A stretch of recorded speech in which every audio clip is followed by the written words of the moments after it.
Hello and welcome to my YouTube channel. Today we will be cooking up a storm. We're going to make keto carrot cake. So before I show you how to make it, I'm just going to quickly give you a run through on the ingredients you'll need.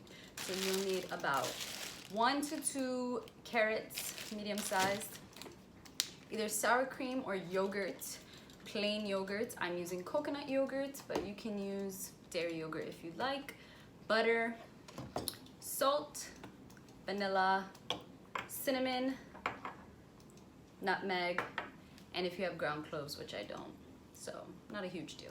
Baking soda, nuts of your choice, I'm using walnuts. Sweetener of your choice, I'm using monk-fruit blended with erythritol. Cream cheese, 4 large eggs, a baking pan. I would use a springform one, makes it easier to take out. This is a 9 by 13, but if you use a smaller one, then you can make 2 layers. Mine will only be 1 layer. Parchment paper, of course. You cannot keto bake without parchment paper because keto baked goods stick. Very annoying. And then almond flour. So I'm gonna be real with you. I'm using almond flour and almond meal. A lot of people say that there's a difference and you shouldn't use them interchangeably. We gonna take that risk today because they didn't have no almond meal at the store. So that's all the ingredients you'll be needing to make this keto carrot cake. Let's get into it. First, we're going to mix all the dry ingredients, but before I do that, I just like to prep my carrot so that way when it's ready to be added into the mix, I already have it grated and then I can just toss it in. So I'm gonna grab a grater.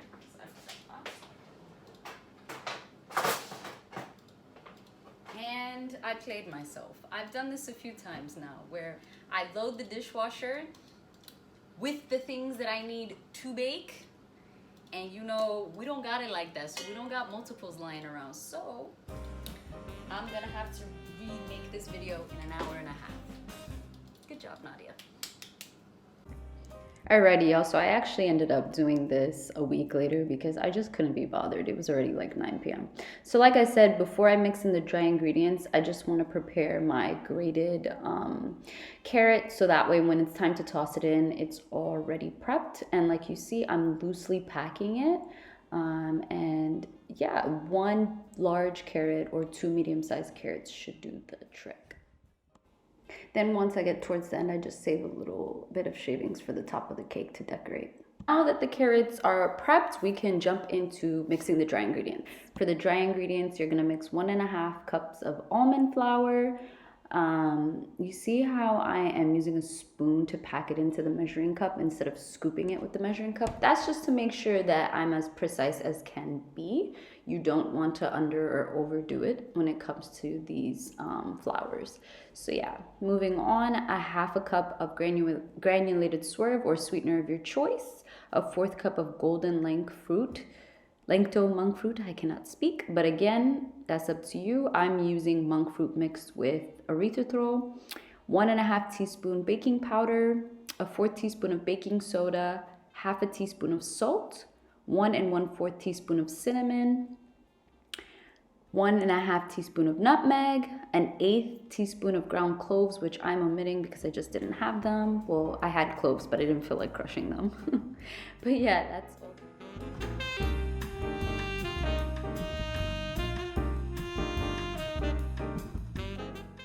All right, real quick, I did mention golden monk fruit, and then I didn't tell you guys what I used. I ended up using coconut sugar, which I know technically is not keto, but it is low carb. It's unrefined. It's better than regular brown sugar. So that's what I used because that's what I had. But if you're super strict keto, then go get you the golden monk fruit sweetener.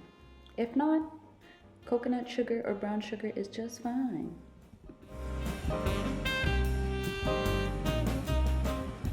To melt 4 tablespoons of butter, non-negotiable, it has to be butter. Don't mix it in for anything else, y'all. It will mess up the consistency, and it has to be melted.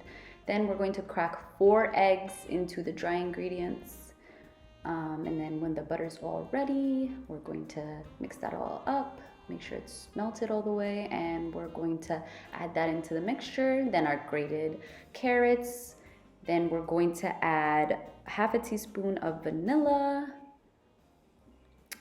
And then we're just gonna go in with the hand mixer and let it do its thing.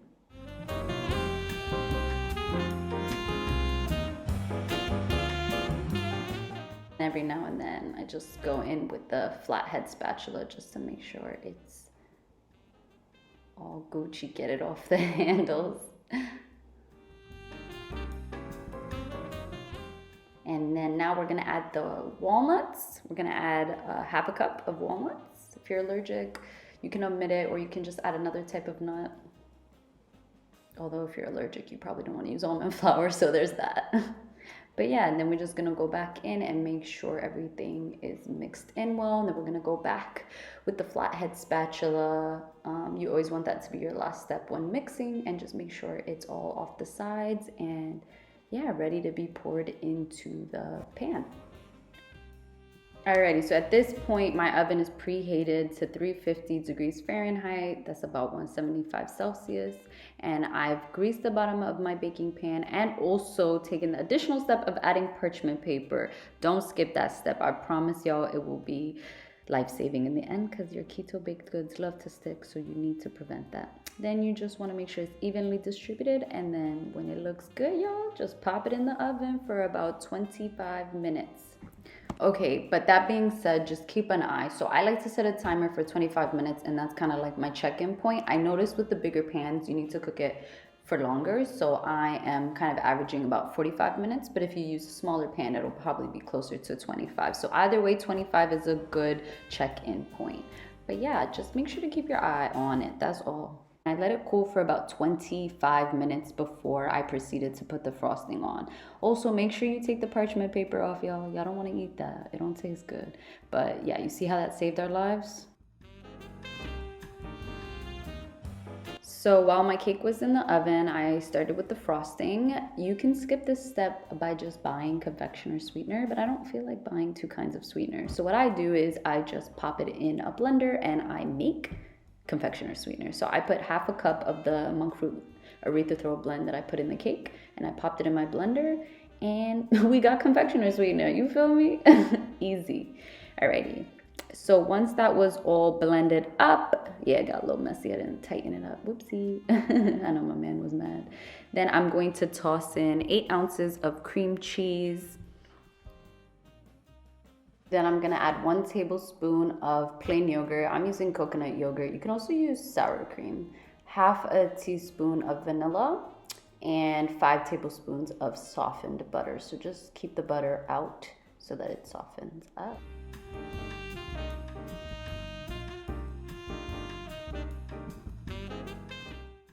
Alrighty, then you're gonna go in with your hand mixer or whisk, and you're just going to get it to get all fluffed up, and then you're gonna go back in with the flathead spatula, get it off the sides, slowly pour in the confectioner sweetener that you either made or bought. What kind of person are you? Just kidding. Do what you gotta do. I should have used a bigger bowl. Yes, I realize that now as I'm washing myself and the foolery. And it was very sweet, y'all. I had to taste it midway. So if you don't like sweets, I would omit this, or I would just reduce the amount of sweetener used. But yeah, that's up to you. Trial and error, y'all. I honestly didn't realize like how hard it is to put the frosting on a cake, but it's actually the hardest part. So we still getting there. But honestly, I make most of my cakes like naked, which is just means like it's not like a thick coating of frosting. It's just like very minimal. Okay, so just a bit of advice: when you're frosting a cake, it's way easier if you use a cake stand.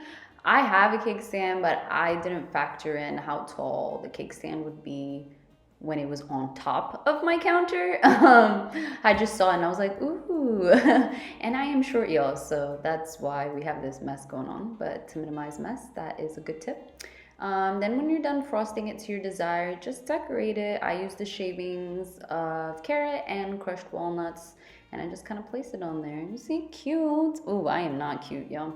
My bad. I was deep conditioning and just going through it. But yeah, then you're gonna put it on the cake stand and make room in your fridge to let it chill, minimum of 25 minutes at least. So I ended up chilling it for 3 hours, which is way more than necessary, y'all. But yeah, I just called my man over. We're gonna taste test it. So we're just cutting up a slice. Y'all see how tall this cake stand is? Like, I'm really on my tippy toes. Look at that. Yum.